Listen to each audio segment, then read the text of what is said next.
चर्चा होनी चाहिए, लेकिन वो अभी क्या है बता रहा हूं, अभी अपना उतना अपने पास में समय, इंफ्रास्ट्रक्चर अभी उतना नहीं है। अभी अपन दो चार चीजों पे कॉन्सेंट्रेट कर रहे हैं।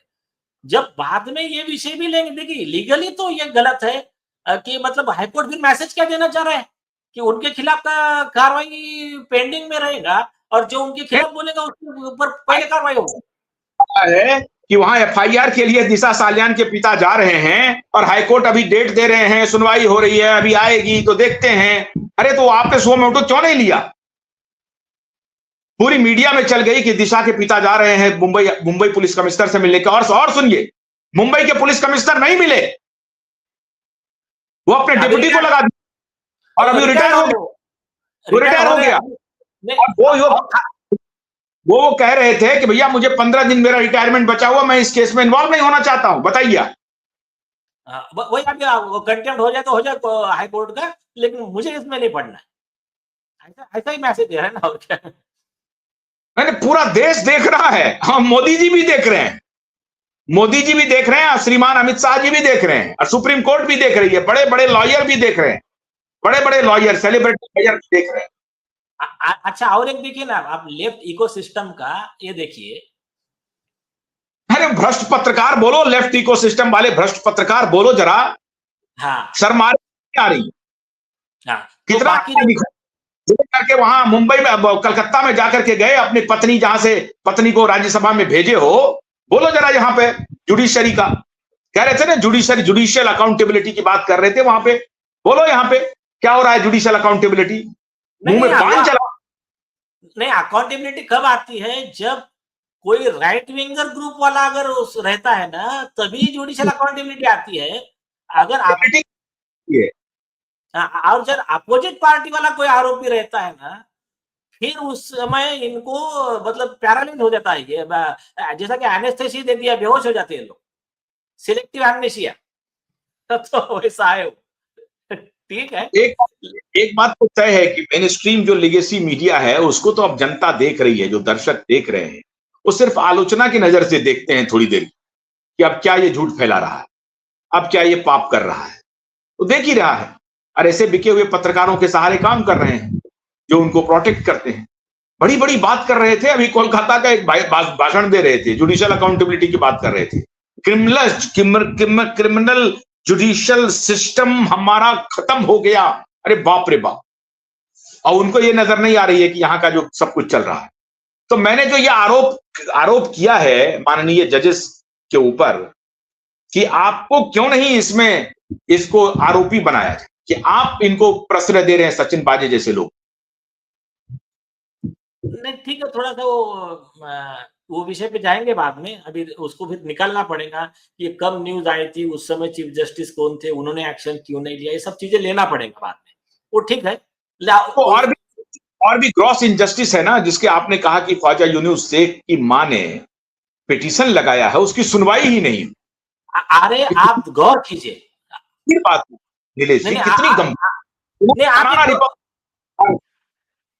आप एक गौर कीजिए, जिनका बेटे का मर्डर किया उस पुलिस अधिकारी ने और छूटे एक गवाह बनाया, बेचारा ने लड़ झगड़ के कोर्ट से ऑर्डर लिया और सस्पेंड हुआ। वो केस पेंडिंग है, पेंडिंग केस में ये बन जाता है सचिन वाजे अपॉइंट होता है दूसरे दिन क्राइम इंटेलिजेंस यूनिट का स्पेशल पोस्टिंग, और फिर उसके अंडर में पूरा पुलिस फोर्स दे देता है और उसका सर पे वर्द हंसता है। उस समय के मुख्यमंत्री थे जो अपना क्या उद्धव ठाकरे का, तो वो आदमी के खिलाफ में ये बेचारे गरीब क्या लड़ पाएंगे और क्या उसको सजा होने वाली है? तो इससे बड़ा अन्याय का क्या उदाहरण हो सकता है कि वो तो एक बड़े पापी को, खूनी को बचाने का भी एक गुनाह है ना। तो ये तो हाईकोर्ट का कंटेम्प्ट है। मैं तो कहता हूँ ये भारतीय संविधान का खून है। ये इससे बड़ा भारतीय संविधान का मर्डर कौन सा रहेगा? तो ये जो है, ये दूसरे को बोलते हैं, ये सिर्फ ना इनकी नौटंकी क्या चलती, कुछ रहा कि हाथ में ऐसा संविधान लेके आएंगे। ये सिर्फ दिखावे के लिए, यार दिल से मानो ना, संविधान को मानना है ना, ये संविधान का उल्लंघन नहीं है। फेयर ट्रायल का वो ख्वाजा यूनुस शेख की जो मम्मी है, भ्रष्टाचारी लोग हैं, अभी हेरोल्ड केस में जा रहे हैं जेल, बारी आने वाले।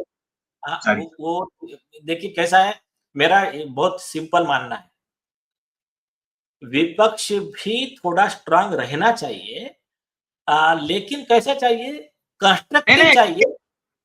बीजेपी बीजेपी इस केस में बिल्कुल अनफेयर खेल खेल रही है और आपको नहीं मालूम है आने वाले दिनों में बहुत नुकसान होगा अगर बीजेपी के लोग इसमें अगर अगर अगर सतर्क नहीं हुए तो। नहीं सुने सुने, इसमें मेरे हिसाब से सरकार का उतना बड़ा गलती नहीं, थोड़ा गलती है, देखो थोड़ा गलती है लेकिन उतना बड़ा गलती नहीं। क्यों क्यों बताता हूँ, ये केस को रीओपन इसी सरकार ने किया है, देवा हो की। बात ठीक है, अभी अब देखते हैं, अभी हम बेनिफिट ऑफ डाउट दे रहे हैं, ये कुछ दिन में पता चल जाएगा जब कोर्ट का आदेश आए क्या होता है। और मैं बताता हूं, अगर ये सरकार नहीं रहती तो फिर जो अर्नब गोस्वामी के साथ में हुआ, जो अन्य हाँ, लोगों वही के साथ में हुआ, फिर इतना फ्रीली नहीं बोल पाते ना। फिर बोले आशुतोष पाठक पे एक्स्ट्रा केस करो, नीलेश ओझा पे दो। ये वो तो हम उस वक्त भी बोलते, ये दोनों बाप बेटे से अर्नब डर सकते हैं, मैं नहीं डर सकता हूं। नहीं, दोनों बाप बेटे से करने के लिए तैयार हूं, हमारे दर्शक तैयार हैं। नहीं ठीक है, अच्छी बात है, लेकिन वो क्या करते, आपको डीरेल करने के लिए क्या करते, झूठा केस लगा दिया, उनकी पुलिस पहुंच गई। हाँ, पुलिस फोर्स भेजते।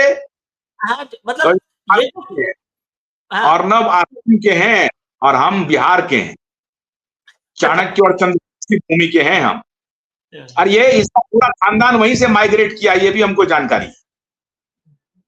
किनका, ठाकरे का। वो मेरे ख्याल से दिग्विजय सिंह जो थे उन्होंने कुछ आरोप लगाया था ना, ऐसा बोले ये वहां से माइग्रेट होके आए। ये कहना चाहता हूँ, टिप्पणी करना चाहिए। बहुत बहुत शुक्रिया नीलेश जी, ये बात तो तय हो गई कि आपके खिलाफ जो इनका जो कैंपेन था वो भी खद पिट गया है और हम लोग ब्लो बाय ब्लो इनके एक एक चीज को एक्सपोज कर रहे हैं। और आज तो सबसे इंपॉर्टेंट बात जो आपने कही कि उद्धव ठाकरे बहुत बड़ा कॉन्स्पिरेटर है दिशा के हत्या में और सुशांत की हत्या में, बहुत बड़ा कंस्पिरेटर है, खाली बेटा नहीं। ये तो आप समझिए कि माइंड ब्लोइंग है, ये जो आपने बड़ा एक्सपोजे किया है और उसको जो आपने साक्ष्य दिए हैं सचिन बाजे को सामने रख करके, ये देश की जनता को समझना चाहिए कि ये कितने बड़े धूर्त हैं। सामने जो इनका चेहरा है वैसा नहीं है जो पीछे में है। तो बहुत बहुत शुक्रिया नीलेश ओझा जी। हम अपने दर्शकों से ये अनुरोध करते हैं कि हमारे इस वीडियो को अधिक से अधिक शेयर कीजिए, जिन्होंने सब्सक्राइब नहीं किया है चैनल वो सब्सक्राइब कर लें।